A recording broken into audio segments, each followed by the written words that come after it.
I found myself like lost because I Mhm. was working so hard. And so a part of my career, like I said, I worked in catastrophe services. So I traveled the country and I worked 6 days a week, 12 plus hour days. That Oh was my what I signed gosh. up for. That was the lifestyle that I really, really enjoyed. It's weird. But what I learned is I was doing that. One, it was attached to really this role that I had placed on myself to like do the first. I was the first to go to college out of my siblings. And so I held Hmm. myself to a very high standard, not at a competitive standpoint, but I wanted to make my family proud. I wanted to make my siblings proud. I wanted to be a person that set this example. Welcome to the living room. Leave the over at the door. We'll talk it out till it's simple, till it's you again for sure. Life, leadership, money, and the names you outgrow. We make space for the woman coming through. Living room wisdom, where your story is your glory.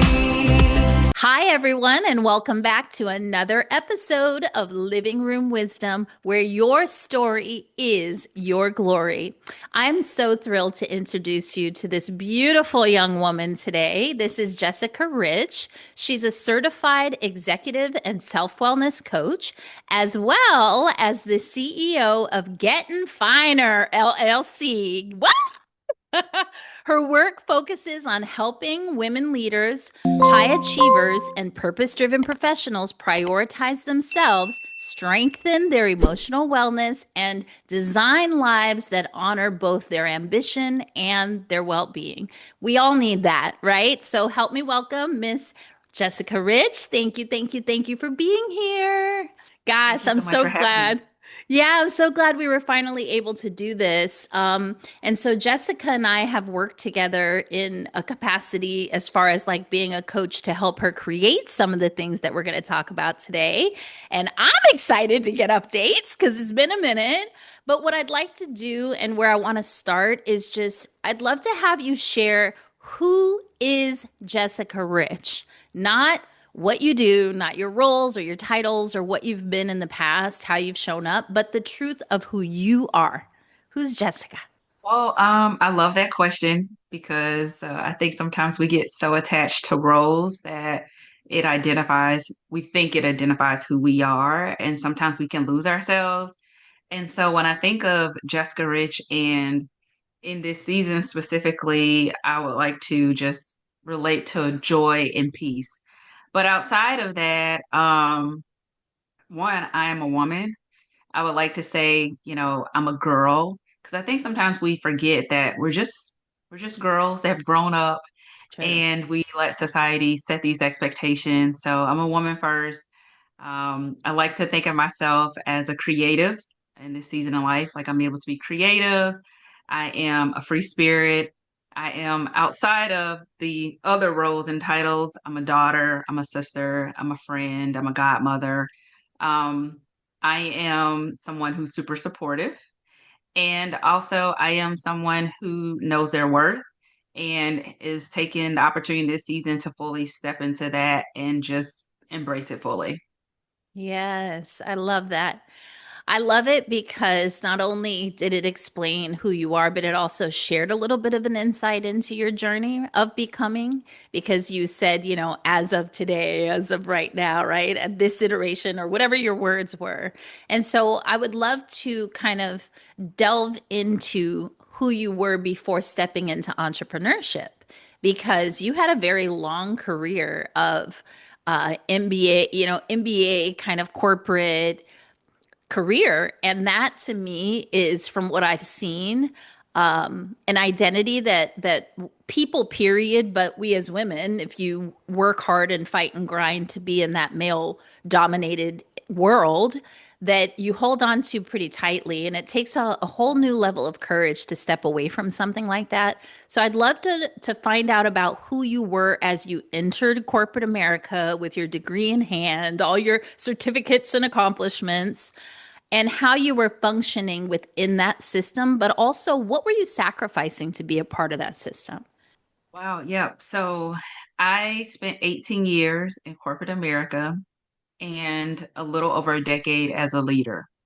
So I was in the insurance industry, which is predominantly male dominated, Yeah. and I held multiple roles, working in office, in the field.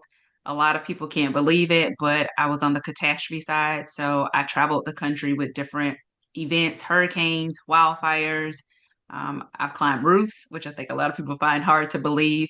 But in the corporate world, um, I found myself like really tied to achievement, what success was defined in that specific space, getting the designations, getting the MBA, trying to do all the things that I was told that you're supposed to do to be competitive and to get Yeah. ready for that next level. And that did become a part of my identity at one point. I remember in 2012 to about 2015, I was like nonstop studying for different designations to make myself more competitive for promotional opportunities. Hmm.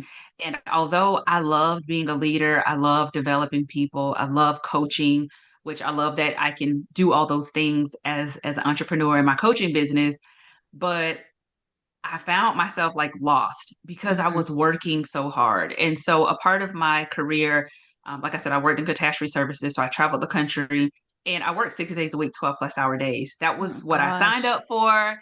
That was the lifestyle that I really, really enjoyed. It's weird. But what I learned is I was doing that. One, it was attached to really this role that I had placed on myself to like do the first. I was the first to go to college out of my siblings. And so I held Hmm. myself to a very high standard, not at a competitive standpoint, but I wanted to make my family proud. I wanted to make my siblings proud. I wanted to be a person that set this example that nobody really placed that role and responsibility on me.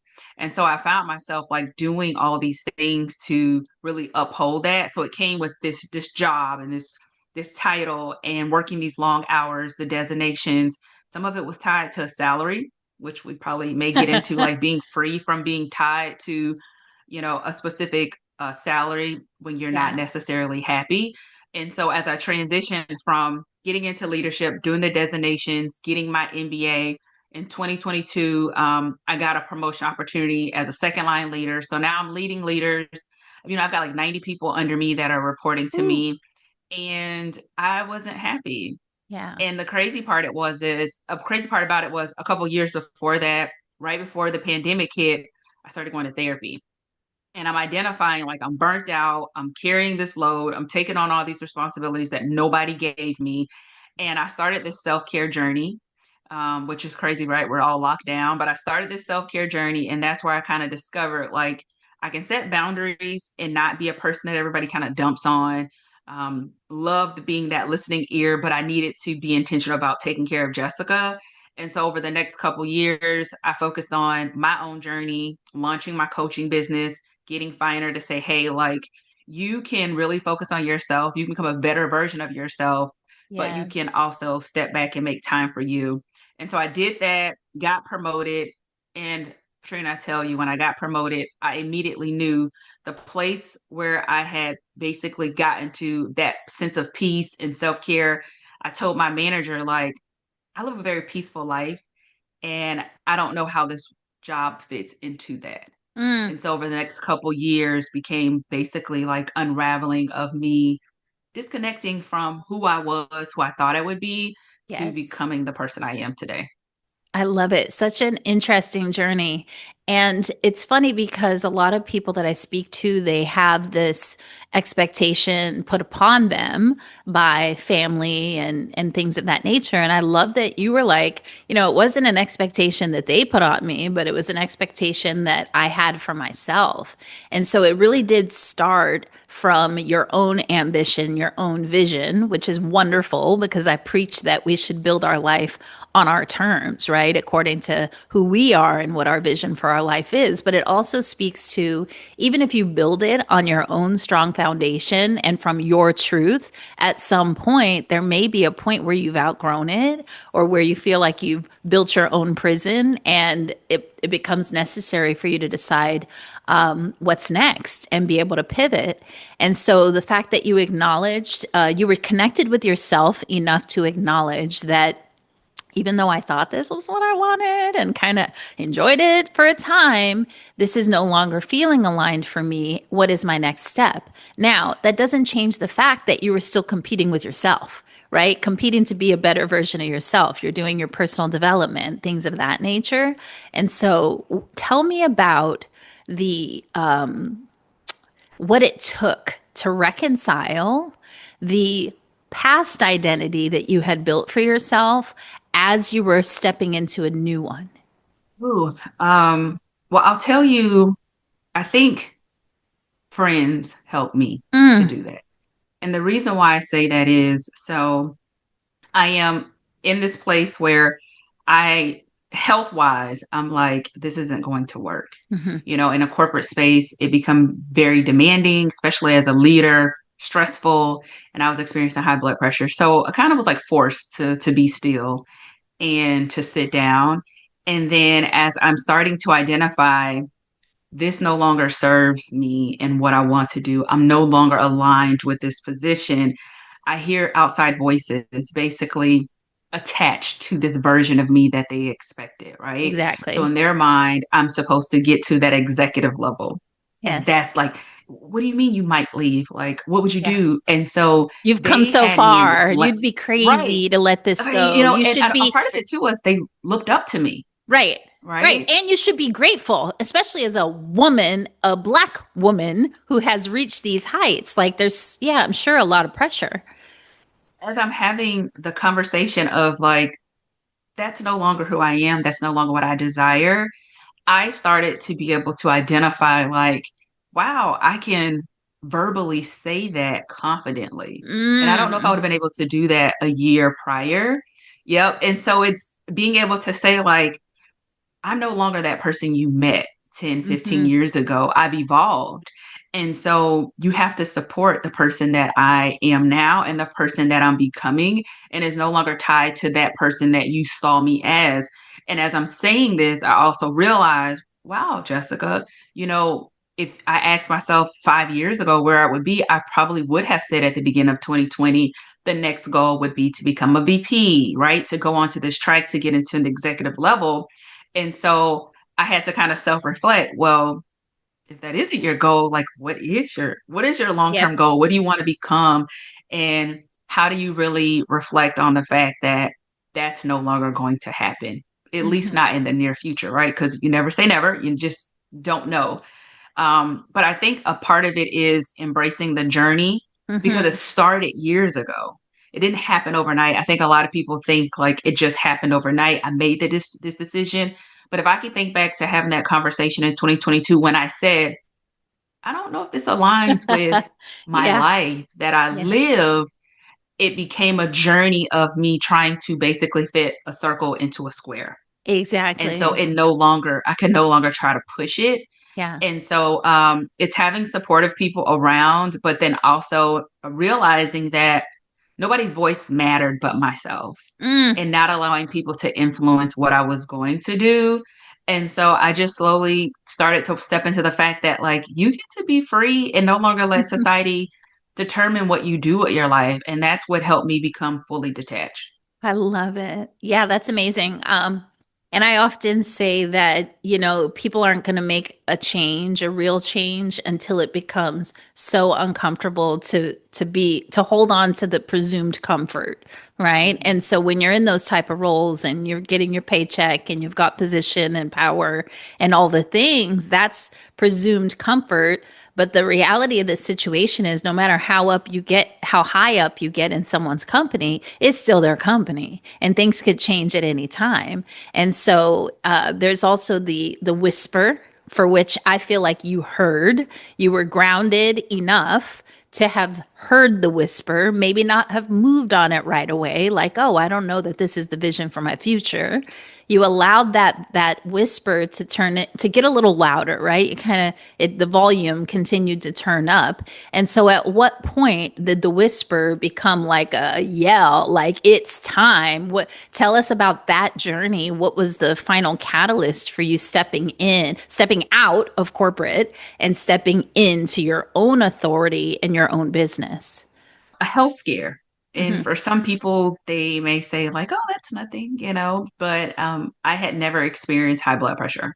And Okay. so, I am a person of probably many, right? Where you experience the weight gain, the weight loss. I feel like fitness is a lifelong journey when it comes to, getting where you want to be. And so that was a struggle, right? I didn't have the energy and capacity to be able to really focus on like my wellness journey when it came to physical activity. But then I experienced high blood pressure. And my Mm. doctor at the time, she's like, I have been seeing you for the last 3 years. You've never had an issue with high blood pressure. What's going on? Mm. And so we decided to monitor it for over a 3 week period. And, we came back. I'm like looking at the dates. We're going over the calendar. Couldn't figure out why I was doing so well for like 2 weeks. And then it spiked back up. It's when I returned to work. And Oh, so, yep, not even thinking it because I was on vacation. I yeah. was traveling for work, so I wasn't in my normal capacity. And then when I returned, the numbers went up. And Ah, so it's like, I'm not going to put you on high blood pressure medication. I know that you practice self care. I know that you take vacations. Here's some changes that you may want to consider. You may want to consider going to your therapist for some stress coping mechanism skills, but we're going to leave it at that. And so I did all those things, Patrina. I started walking. I'm like, okay, I'll get out more. I went to Thailand, hosted my first travel experience. So I'm taking the vacation. I stopped eating out what I thought was healthy, started cooking, and dropped like 20 pounds. All right. So huh. in my mind, like I'm doing all the things I should be good. And then I go to an appointment, a separate appointment, and my blood pressure was like 160 over 101. How is it that I'm doing everything and my blood pressure is the Right. highest that I've ever recorded? Yeah. And so, one thing that my therapist helped me realize was one, you don't need any stress coping mechanism skills because you know what to do. But not only that, you're doing everything, but the one thing that hasn't changed is the environment. Wow. And so my health is what forced me to say, you need to take a break. And so, I think I struggled with that reality of like, you need a break.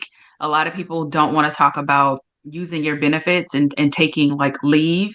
And I struggled with that for a few weeks, but then the stress, the anxiety, I couldn't do the walking anymore because I was just so overwhelmed.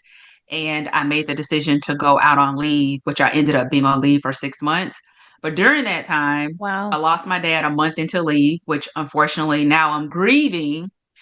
But me having that time off really helped me realize like, although I'm grieving, I'm relaxed, I'm calm, my blood pressure was an issue. Of Yeah. course, I'm going through other things, but it forced me to really look at myself and say, like, this cannot work. This is not you. You cannot continue to put yourself and your health at risk. Losing a parent unexpectedly also lens of life is short, right? And why put my health on the line for a job that if something happens to me, they'll replace me like Yeah. that. Yeah, well, Yep. I want to first acknowledge and condolences for your dad's passing, but I Thank you. also want to acknowledge that the divine timing of how everything happened, because had you been in the role actively, I could have broke you, literally, Absolutely. right? And so the fact that you had the space to deal with the grief and to heal through that while you were already in this process of kind of recreation and figuring out, how you wanted to move forward. I think it's what do they call it? It's like a term like anyway, I can't think of like a beautiful catastrophe or something like that, right? It's like the perfect storm of sorts. And so while you were on that leave, I know that it ended up becoming a 6 month leave. Tell us about how you transitioned back, or if you transitioned back. What did that look like? The decision. So the I would say the goal was always to return at the beginning. Yeah. There was this thought in the back of my mind, like, should I return? Do you want to return to an environment where, you were so stressed out and you just didn't have time for yourself?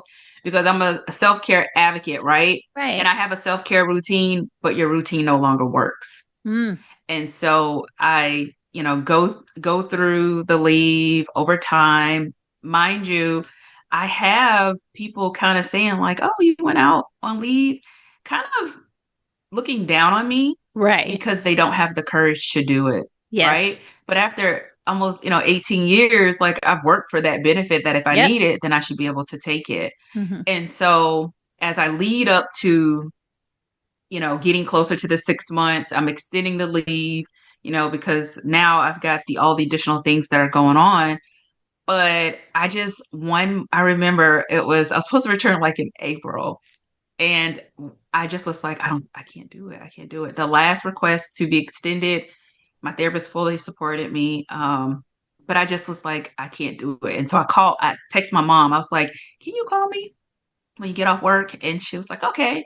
In my mind, I wasn't going to tell anybody that I was not going to leave because I was getting text messages from friends and family like, when are you going back? Did you go back yet? I don't Right. think they even realized that that made me anxious. And even though I Yes. was contemplating not returning, I was not willing to share that with anyone because I feel like people will project their fears on you. And so I called my mom like beginning of March, maybe, somewhere in March. And I say like, I can't go back. And she doesn't even call me that night. She calls me the next morning, before she even get on her like prayer call. So we're talking like 4:30 a.m. Okay. And I'm sitting in the pitch dark in my bed. I'm just like, I can't go back. You're the only person I feel safe basically to share this with. And she was so supportive, Patrina. And I felt like that was like the weight just a release from me. I didn't need anybody's permission, but to have comfort in her, like fully supporting me, that felt good. But it Yes. was the thought, like, as I started to approach that 30 days, like, can I go back? I don't want to feel like that anymore. I started to actually experience almost like PTSD of the Yeah. thoughts of how I felt. And so then you have that as a, issue as well. And so that was the moment I decided like I'm not going to go back. But there was a part of me that still was like maybe, cuz you still got time You're to make a still trying to decision, make it fit, right? still trying to make a decision, like you're not going to go anywhere and get a bonus like you're getting. You're not going to Yes. go somewhere and get these benefits. And so I waited, and that a week before I think my time to return, I just told my manager, like, I just want to let you know that I will not be returning. And the Yeah. crazy part is when I requested my extended leave, I didn't request it till the very last day I had to be out, but they gave that to me, which was a few days. Wonderful. And it worked out where I did not go back, but it was really me replaying in my mind Yeah. what I was experiencing and the reason why I went out, and I could not do it. Yeah, I mean a lot of people abandon self in those type of situations because of the fear, right? That scarcity mindset that says if I let this go, there's not going to be something else for me on the other side. And so how did you navigate that financial conversation with yourself? How'd you reconcile that? Did you So reconcile for that? Is it a constant work reconciling that? it's a journey. Yeah. I will say this. I had gotten to the point where, maybe about 10 years ago, I really started focusing on my retirement, right? Look, my retirement, I was 29, 28, 29, focusing on my retirement, thinking about like life insurance, how to invest to be able to pull actual cash value out when I retire, doing a Yes. lot of things that I don't think I realized I wasn't fully living because I was so worried about the future. Sure. And when I think back, I'm like, there's a lot of people that retire that don't get to enjoy retirement Yeah. because of their health, Mm-hmm. physically, mentally. And I'm like, life is short. And so I started preparing myself, talking to, I had already took my financial plan when I first went out. So there were some conversations Good. there about like what to do, what will happen if you get down to almost losing it all. Right. Will you lose it all, right? And then when I got closer, I just started thinking, like, you know what, Jessica, you've done a lot of things to prepare for retirement. And if you had to pull from those things, you can to be able to That's live what they're life there now. for. Yes. That's what they're there for.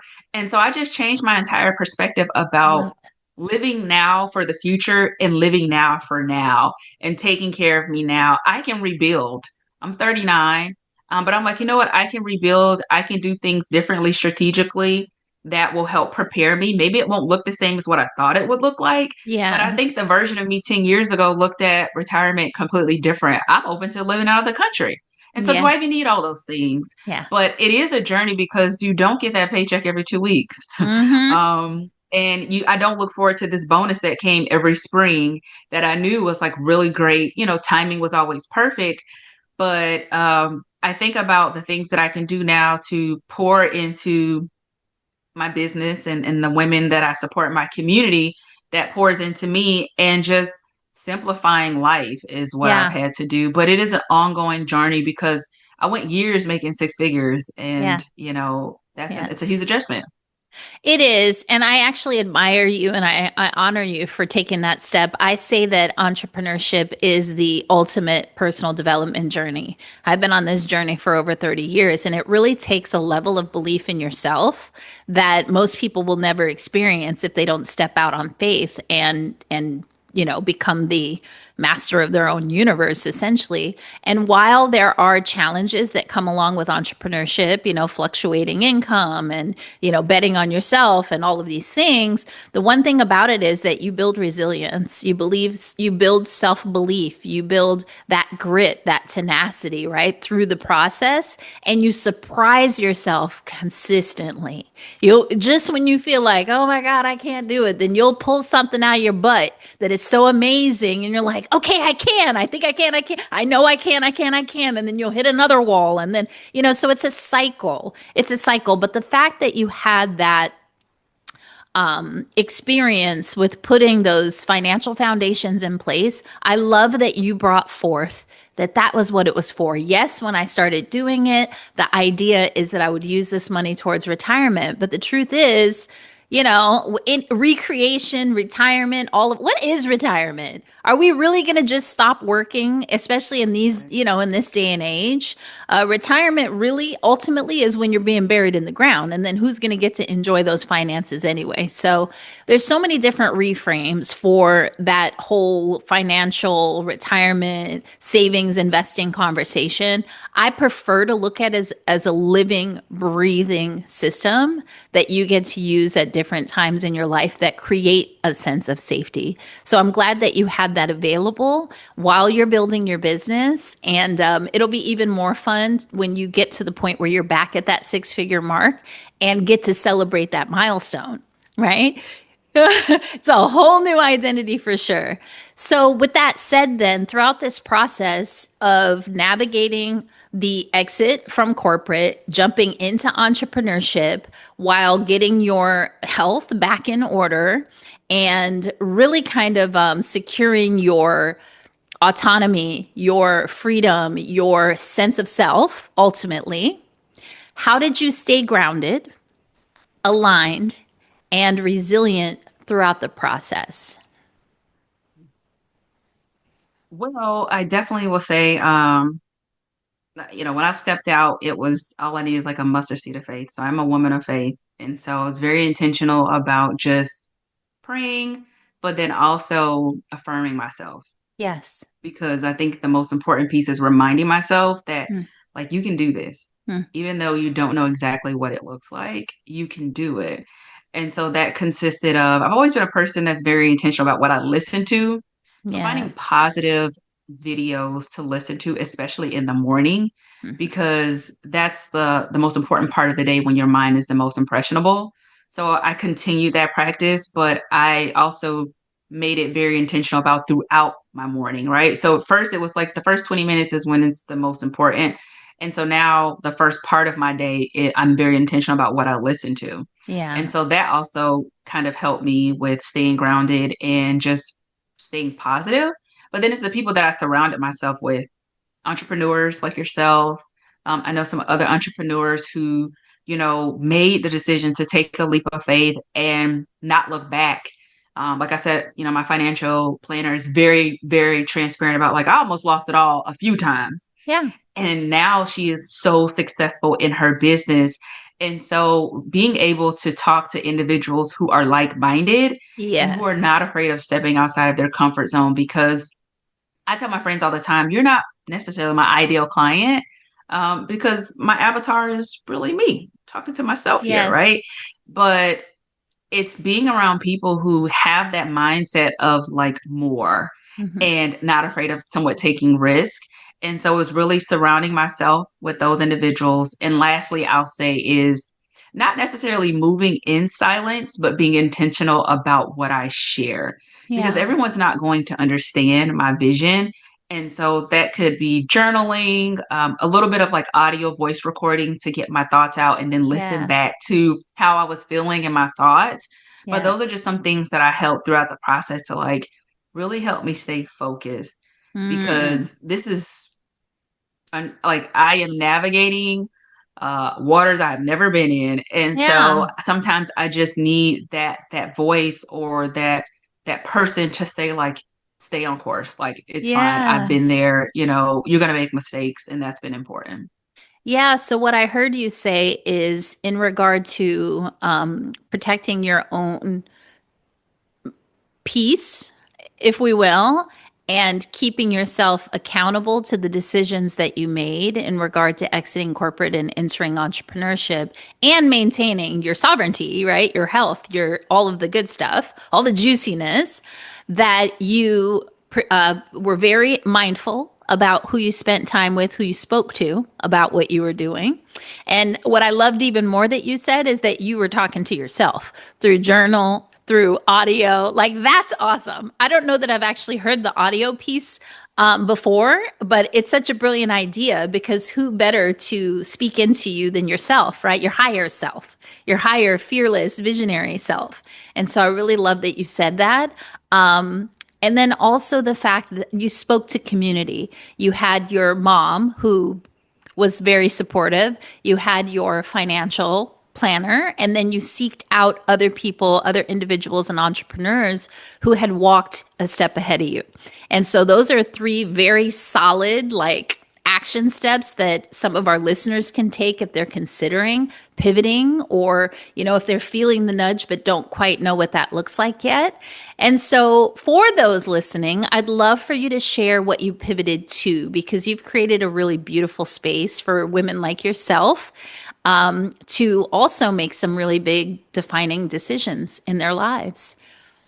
Yes. So I have a couple buckets, I like to call Yeah. it.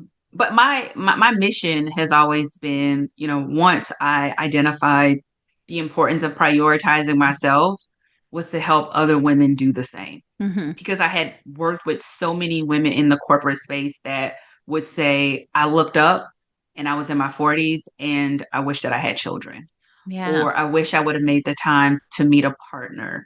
And so a lot of that comes from, regardless if you are single, if you're married, if you have children, we struggle with making time for ourselves. We Hmm. feel guilty. Hmm. And so my community is really focused on helping women prioritize themselves, Yeah. and I do that through creating experiences.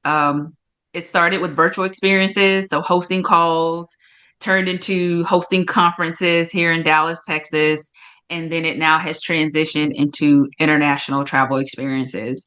And so I took 24 women to Greece in September, Nice.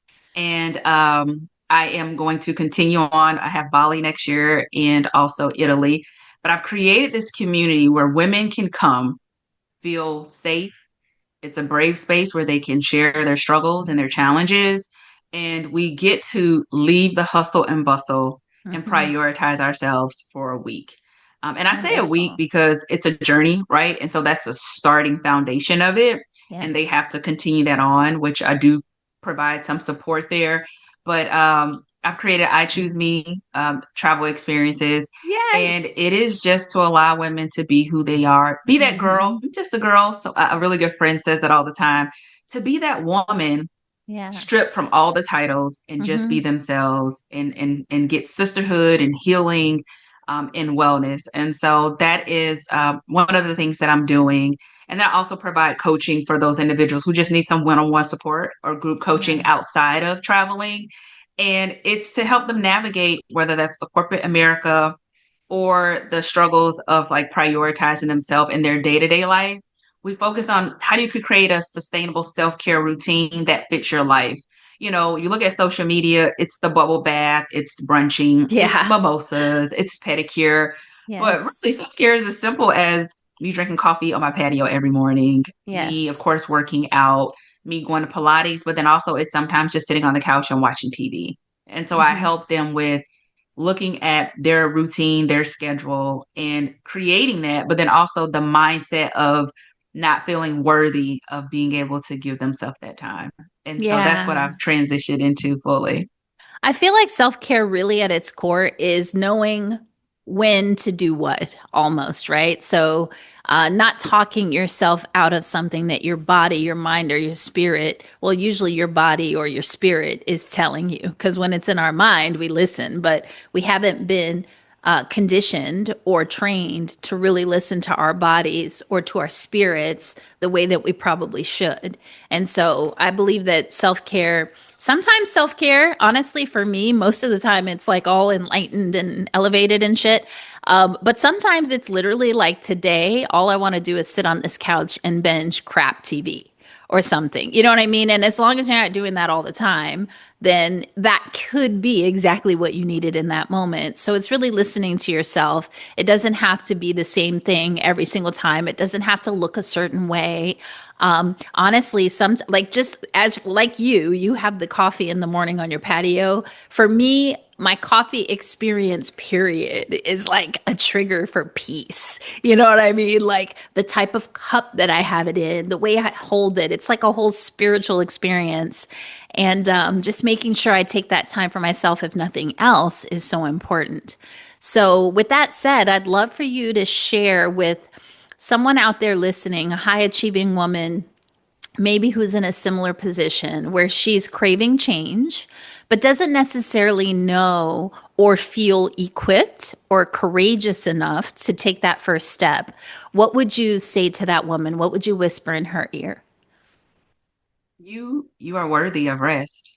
Mhm. You are worthy of not carrying it all. You are worthy of making yourself a priority. Mm. I think that's it.